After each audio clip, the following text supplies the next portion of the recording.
Hey, hi. Welcome to Someone Else's Movie, the original podcast where an actor, writer, director, or nebulous industry figure gives a little love to a movie they didn't make.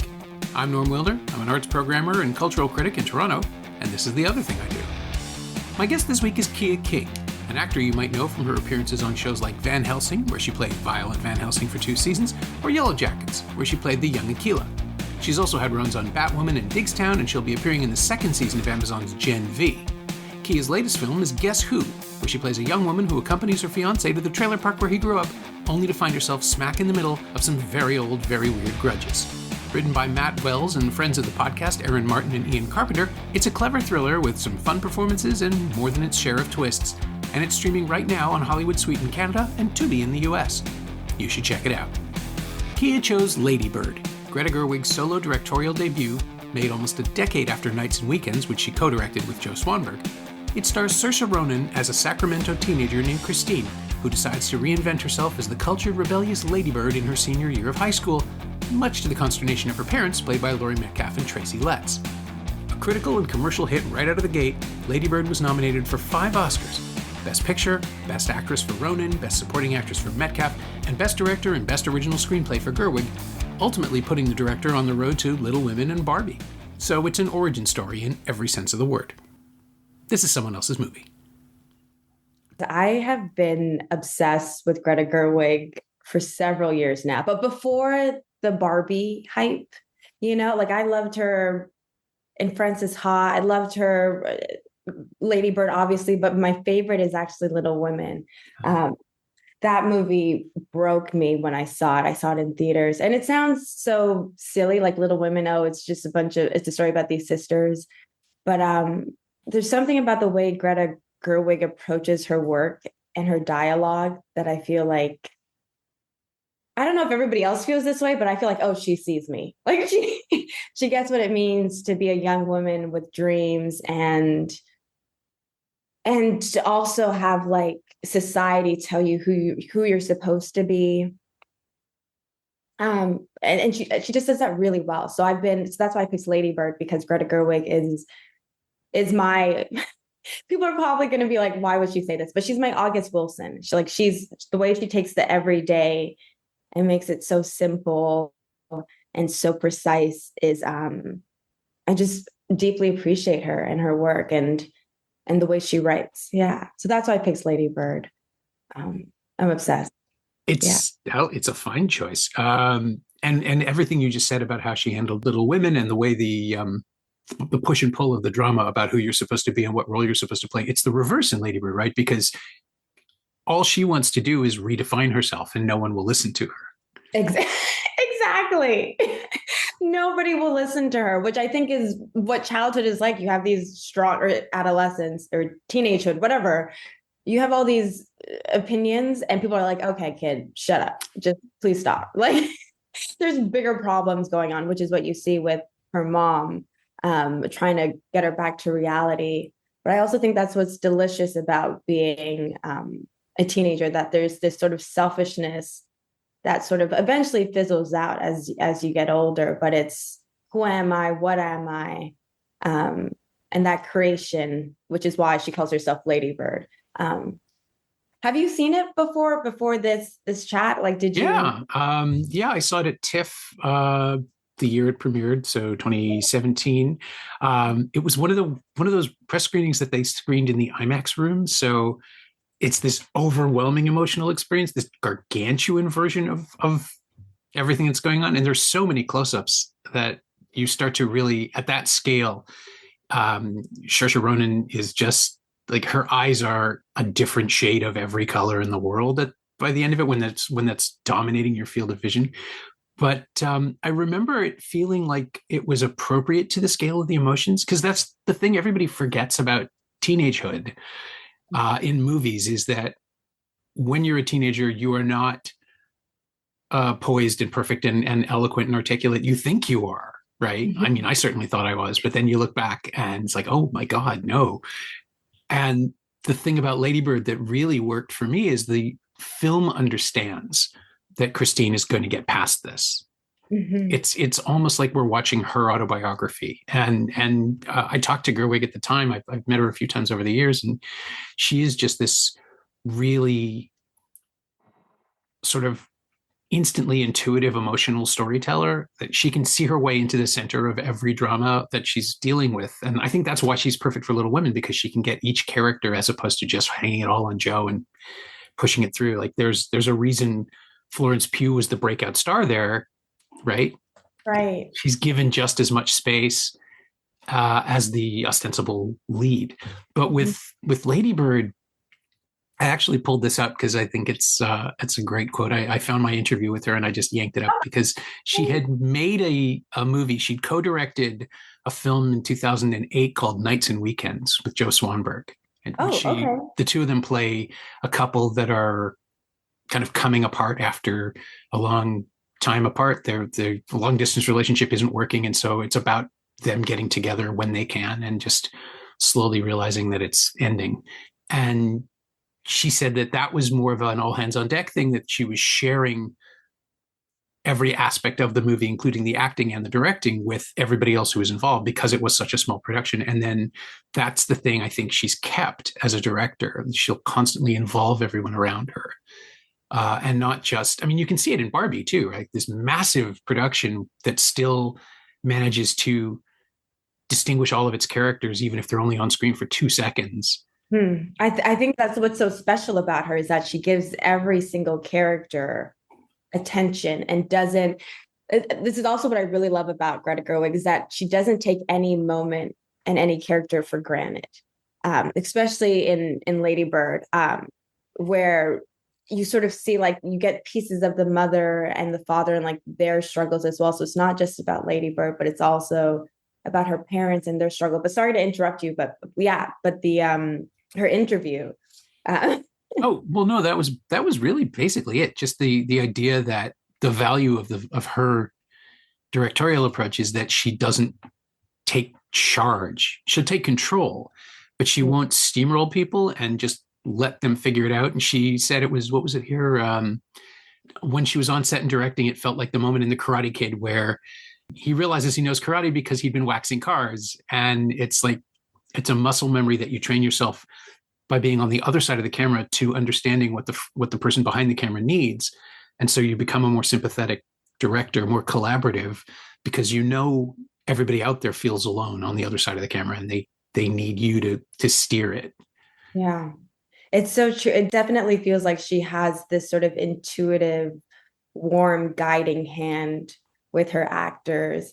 I especially think of, like, with Little Women. I know we're talking about Lady Bird, but with Little Women, I remember seeing clips of her talk about how she wanted the girls to just sort of like be on each other, tactical. And I feel like, some directors are just like, they put the camera there and then it's like, okay, you do what you want. But it's also nice when, I mean, that I'm that way as an actor. Like, I love when a director is with me in the trenches and I'm not alone. And I feel like I've never worked with Greta Gerwig, but I feel like that's what she does, is that she gets in there intuitively stroking the characters just sort of, or help the actors bring more pieces to their characters. So I think so too. And I think she also seems to think that casting is half the battle. Like, once you have an actor, they're going to do so much more than you possibly could from the outside to just occupy the space for the character, and figuring out the balance of the Barbies or the sisters. Yeah. And here it's the family unit. It's this tiny little box of 3 people they're kind of trapped together. Mm-hmm. And Christine, Lady Bird, she's always trying to escape. Everything she's doing is to leave the house and get away from her mom. And her father, who's, again, like, it's Tracy Letts, who's everywhere now as an actor, but he's got a Pulitzer, right? Like, he's a massive prize-winning playwright who just looks like a middle-aged dad. And so he keeps getting all of these roles. He's in the new Peacock production of The Office, like the new show. Oh, I didn't know that. Yeah, I just heard that the other day, and it's like, I guess that makes sense. And I want him to have time, right? Like, he'll probably be writing a play at his desk when nobody's noticing him in the background. Yeah. But it's like a tip of the movie's hat to this other life that Tracy Letts has, or knowing that like Laurie Metcalf is probably best known for Roseanne, right, where she was Yeah. the aunt but not the parent, Mm-hmm. and now she's got even more responsibility in handling it in a similar way, right? Because you cast the actor for what they bring you, but Metcalf turns out to have just this. I'm still mad she didn't win the Oscar, honestly. Like, nothing against Allison Janney and I, Tanya. It's a good performance, but it's that whole movie is a cartoon. And I think Yeah. what Metcalf is doing is just so much more layered and sympathetic, right? Like she's never well, no, that's not fair. She is dismissive of Christine quite a lot, but only because she knows that what Christine is doing is really annoying. Like, it's possible to love someone and know they're just screwing up. Yeah. And Yeah. that's a hard note to play, right?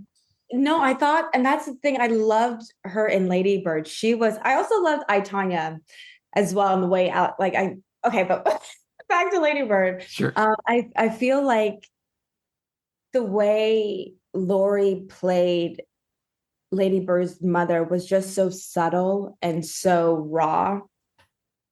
And especially one of my favorite moments is when she goes, "My mother was an alcoholic, abusive alcoholic." You got her whole story from that one moment of dialogue, all the subtext. And I think and most actors would just throw that away. But what Laurie does is that she just has this weight to it that you just feel for her. Like you get that she's a really tough and critical mom, but she does it out of love and care.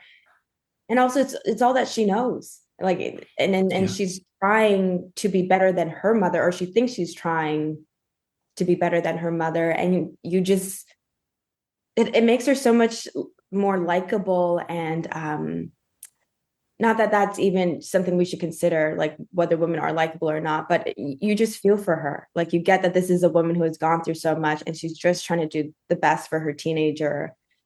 And they're just butting heads and they're just conflicting. And my favorite scene of Laurie in the film is at the end towards the end, when she's driving away from Lady Bird at the airport, and there's no dialogue, but she's driving around the airport to circle back to pick up her husband, and she's just crying, and all that emotion that's just contained in that single shot.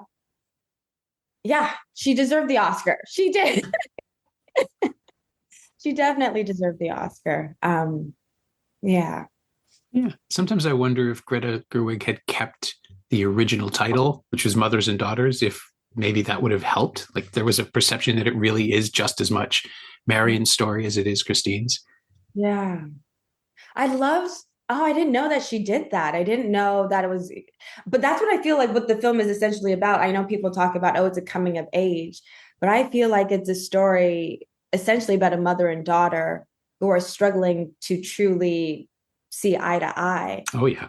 But I do love that she called it Lady Bird, because I think that's at the core of it, really coming into one's own. Like, yeah, I'm going to call myself this name, but eventually I'm just going to come back to what my mother named me, which is Christine.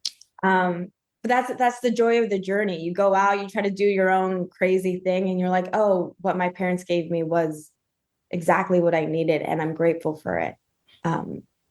Yeah, I deeply love this film so much, and the little pieces of gems that Greta Gerwig drops throughout are so touching and sweet. Yeah. Yeah. Well, and the other thing I wanted to touch on is her unfailing feel for casting. This, you look back and yes, okay, Timothée Chalamet, early role from him, right? Yeah, we love a Timothée Chalamet. We love Timothée Chalamet over here. Oh yeah, but he's also really well used, right? Like, he is not necessarily the right person for, like, sorry, not Kyle is not necessarily the right person for Christine. But again, the movie knows it, and Chalamet gets to just be a little bit sketchy and a little bit not creepy, but I guess skeevy would be the right term for a kid in 2002, right? Like, that's where we are. And I love how Gerwig captured that essence of that guy that's been around, he's been around and he's collected things and he thinks he's really cool. And he, the cool word nowadays is gaslights. Mm. And I thought Gerwig captured that character so well in Kyle. And I think a lot of young women make that mistake of like, oh, I found myself a Kyle. And I think Timothy Chalamet was used really well in this. And he plays the character so well and dropping bits of his French in there. Yeah, he plays the effortless, cool guy so well. That ultimately Lady Bird grows beyond him. But I think that's also sometimes you need those people in your life to help you realize like, oh, I deserve more. And I get to own all of myself instead of settling. And I think that's a testament to like Gerwig's writing is that she so understands like the milestones, not just in young women's lives, but like in everybody's lives. Like you meet the weird people along the way that help make you you. And yeah. And he's not a villain. There's a possibility, right? There's an opportunity to do that with him and just make him somebody you can throw away. But instead, he's just not right for her. And I think he's the villain. I felt like especially because I've watched this film like I don't even maybe like 10 times, eight times maybe. And then I rewatched it for our interview. And I'm like, oh no, he definitely lied.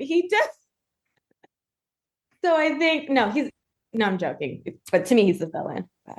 That's fair. I mean, he's not a monster, right? Like he's not a cartoon bully or somebody who's just there like an 80s teen villain or something. I guess that's what I'm thinking of. He just isn't sufficient.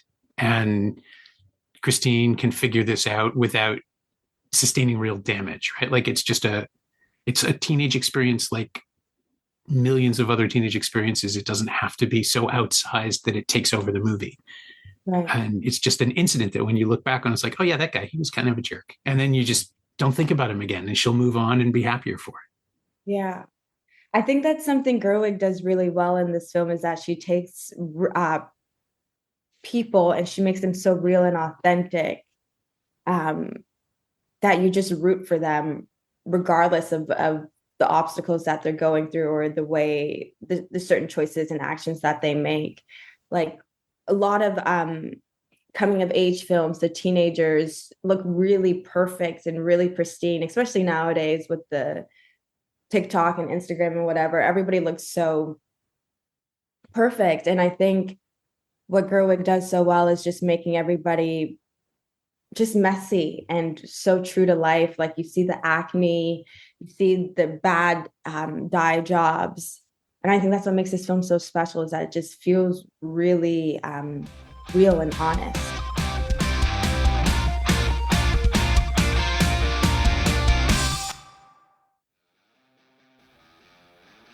Hey, it's Norm, interrupting my own show to bring you up to speed on Shiny Things, my newsletter about physical media, culture, and the odd streaming project. Last week, I wrote about Shout Studios' new 4K restoration of Robert Zemeckis' What Lies Beneath, and Arrow Video's box set of Toei straight-to-video gangster pictures, V Cinema Essentials, Bullets and Betrayal. Sign up for a 14-day free trial at shiny-things.ghost.io or find a link at the Semcast Blue Sky account. Do you like reading about movies? I like writing about them. Come check it out.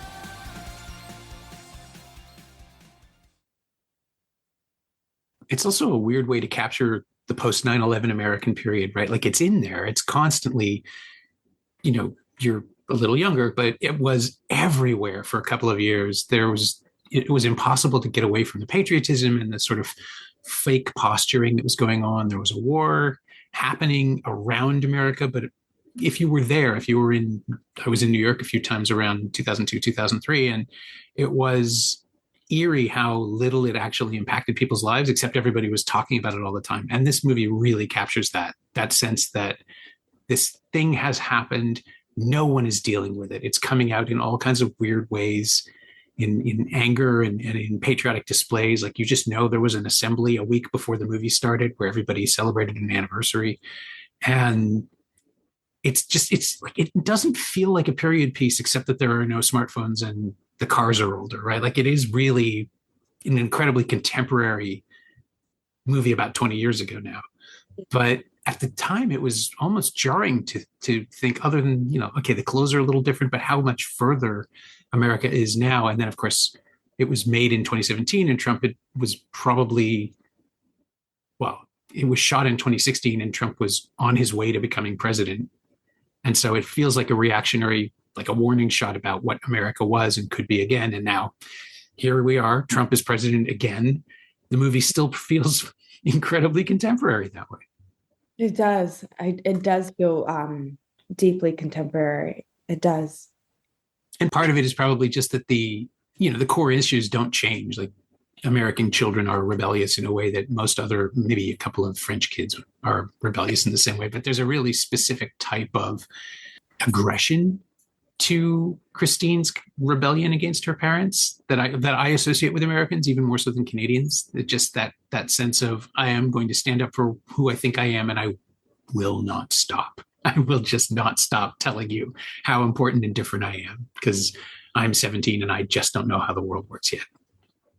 It's so true. I do believe that a lot of American coming of age films have this sort of rebelliousness to their leading characters. And I do feel like Lady Bird is who we all sometimes wish we could have been as kids, like the bravery and the just the bravery of being like, okay, this is who I am. This is what I want to do. And nobody's going to stop me. I remember watching an interview where Gerwig says, Christine isn't who I was as a kid, but who I wished I could have been. Mm. And I think that's also the magic of movies, is that we get to watch things unfold.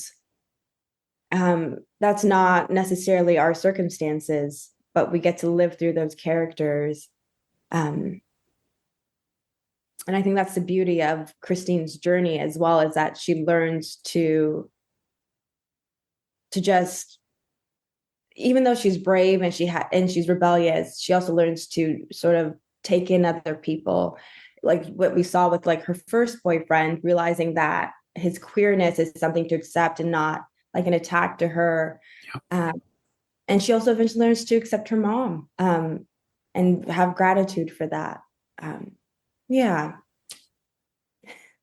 it is. And it doesn't feel like, as you say, like Gerwig said, it's who she wished she could have been, but she's not relitigating arguments that she's actually, like, I don't feel like this is a revenge picture where she's just showing everybody how cool and smart she was. And we've seen some movies like that over the years where it always just feels a little artificial, that, you made this movie. Yes, you're talented and you have something to say, but you're also settling scores. I don't get that from Lady Bird. I don't get that from Gerwig at all. Like, it's a memory, but it's not an act of revenge. I 100%. I feel like it's a love letter. Like, it's a love letter to the past, and the film visually feels like a memory, with the lighting and the set design, and also the grain that they used on the on the entire film. Mm-hmm. Just gives it this sort of quality of like it's happening in the past, but if there's something about it that just feels so warm and light, that I think is what separates it from other coming of age films. And I also really love I don't know if you remember the scene where Lady Bird is in her bedroom and she starts painting over her purple walls, mm-hmm. as a sort of like, okay, this chapter of my life is done and I'm stepping into something new. I just feel like there's something so compassionate about memories in this film.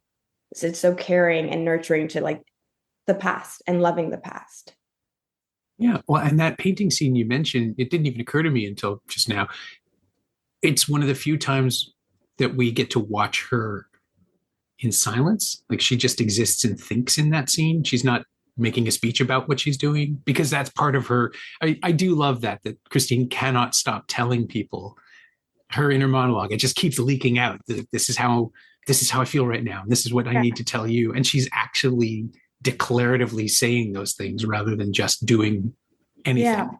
But Yeah. here it's just an action, and it's all in Ronan's face that she's just stopping something and starting something else. Beginning a new chapter. Yeah.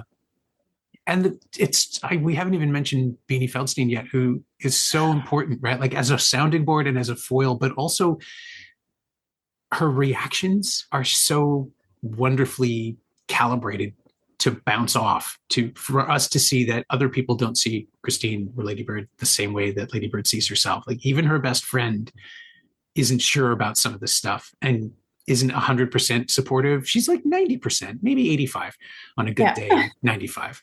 But she's a barometer for the movie, right? To tell us how seriously we should take whatever it is that Christine is declaring at the moment. But it's a really smart comic performance, and it kind of occupies the frame without stealing focus. But I kept finding myself checking back. It's like, what's she doing right now? What's going on with her? Because I want her to tell me what I'm supposed to feel in this moment. Mm-hmm.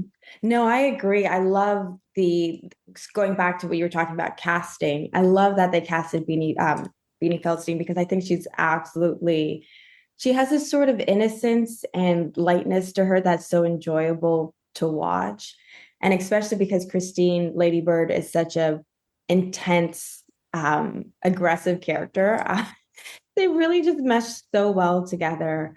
One of my favorite moments is actually, I don't know if you remember the moment where Lady Bird is swimming with Jenna, the popular girl. But then the next shot, so the popular girl dives underwater, and then the next shot is of Lady Bird in her classroom, and Beanie Feldstein's character isn't there beside her. And I think that just goes to show how important it is for young women to just have friends that like care about them and support them. But also just such a great edit, such a great like way to tell the story of that loneliness that Lady Bird is now feeling with her friend gone. Yeah, I just thought Beanie was absolutely fabulous in this role. And she has just such a great way of just delivering dialogue effortlessly with such joy and sweetness. Yeah, it's just fabulous to watch. Yeah, it feels, again, like the whole movie feels alive because of how much is in there and how many interesting faces, interesting character actors, even the older cast like Lois Smith and Steve McKinley Henderson. I've seen them in dozens of films, hundreds maybe even over the years and years, and they're always welcome. They're just they're part of this world, but they also feel like, you know,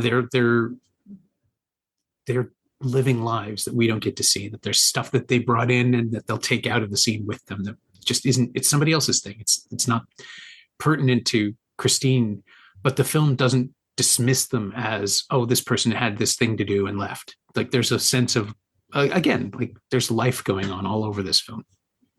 It feels like Gerwig had such care with those characters and all the characters that extend from Lady Bird.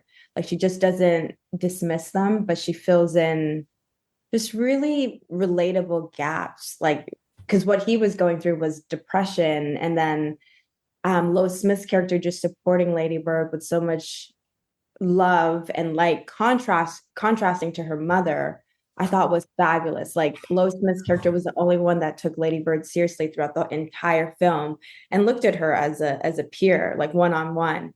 Even the way I also love that the way majority of time that you see them is them sitting on eye level, like they're sitting in the office space, one-on-one, looking at each other. And I just thought, I don't, just because everyone is always looking at Lady Bird like, oh, she's crazy, she's on this. It's just nice to have someone that truly sees her and helps guides her on her path. Yeah. And it's also a representation of a Catholic school that isn't cruel and judgmental, right? Like it's again another thing the movie just refuses to buy into in the storytelling. Like some of these people are actually good at their jobs, which is nice and refreshing. So what was also refreshing to me was just Gerwig's care for the Catholic rituals. There's so many moments that I adored throughout the film, like them eating the communion host Um, those are delicious. Those I used to be an altar server, so that's also why I love this film. Is just the mundane and hilariousness of the of what it means to be Catholic at times. It can be a little funny at times.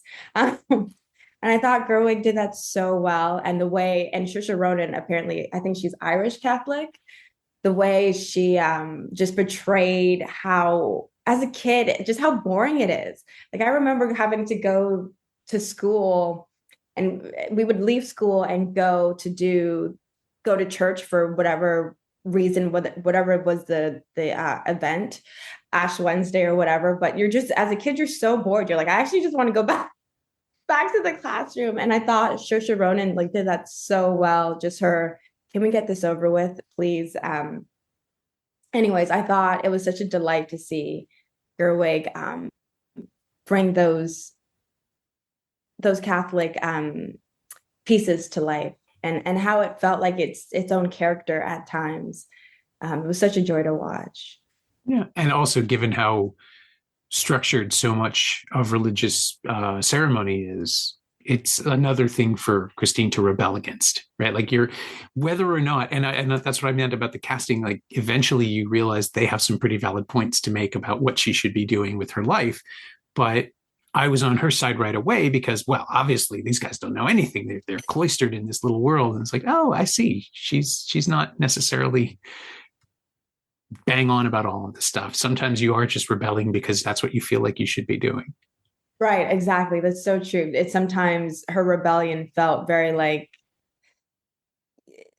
it's just something she just wants to do rather than really deeply thinking about the consequences of her actions. Yeah, it's cool to fight back, which is absolutely true. But sometimes you need to pick your battles. Exactly. Especially when it comes to your mom, especially picking those battles wisely. But. Yeah, but that's the film leaves you with an optimistic sense that they're going to be okay, that they're figuring it out, and that I regret, actually, the one question I should have asked is like, what's your relationship like with your family now? That's so true. It always feels too personal in that moment, but something that's clearly so inspired by experience. Mm-hmm. But I think I have the answer too, and I think that's the point of the film. Mm-hmm. That is, I definitely think that's the point of the film, is that regardless of, what you've gone through, the hurdles, there's still that appreciation and gratefulness. And also, no matter how much you try to escape your history, it's something you always come back to, you come home to. And it's also what fills you up and makes you feel safe. That's a nice way to put it. You saw it at the time, I'm assuming, in 2017. Around that time, yeah. Yeah. Mm-hmm. So how much of an influence is a film like this with the heightened emotions? You were already working, but did you take something from it? Is there a piece of Lady Bird or Gerwig's work in general that you've sort of incorporated into your own work or used to inform your approach? I feel like Greta Gerwig is something or her work is something that I take from my life. But that's when you know it's a good filmmaker. Like they don't just touch, they touch your heart, they touch your life, and they make you want to be a better person. It sounds so silly, but I think that's the power of films, is that you watch them and you're like, oh, there's things I want to change about myself, that I can go out and be a better human being, a gentler human being. And I think that Gerwig, what I took from Lady Bird is just the joy and appreciation of what your parents have given to you, and just enjoying that. And sorry, I'm not being articulate with my thoughts, but I'm basically, I just feel like the film is just like a love note that I carry with me everywhere I go, just in terms of like appreciating your family and your life. But as an actor, what I took from this film is just sort of the appreciation of like simplicity of things. Meaning there's so many small moments in the film where like Saoirse Ronan is like twirling, or Timothy Chalamet has like a small smirk, just like those, not taking any small moment for granted, which is what I think this film does really well. Yeah. Have you ever actually read any of her screenplays and picked them up? Because they're usually released, like the nomination cycle Yeah. involves releasing PDFs of the screenplays. So if you can find them, they're out there. And she's a really sharp writer. Like she knows exactly what she wants from a scene, but also leaves the space for other contributions. And I mean, is that something do you want to move beyond, like not beyond, but behind the camera? Do you want to write and produce and direct? Yeah, I would love to do that. I mean, I have done that. I've directed, I've Fun. wrote, I actually have a degree, I have an English degree that stares at me that I don't.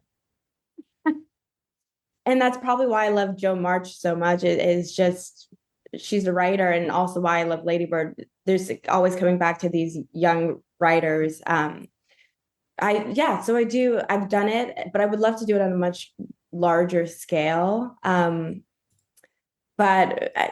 whenever that happens, I'm totally down for it. And I think, yeah, I just want to make sure that I'm clear that like my favorite thing about this film is the editing and the dialogue. I just love the way that they cut certain pieces together, and I love Greta Gerwig's the way she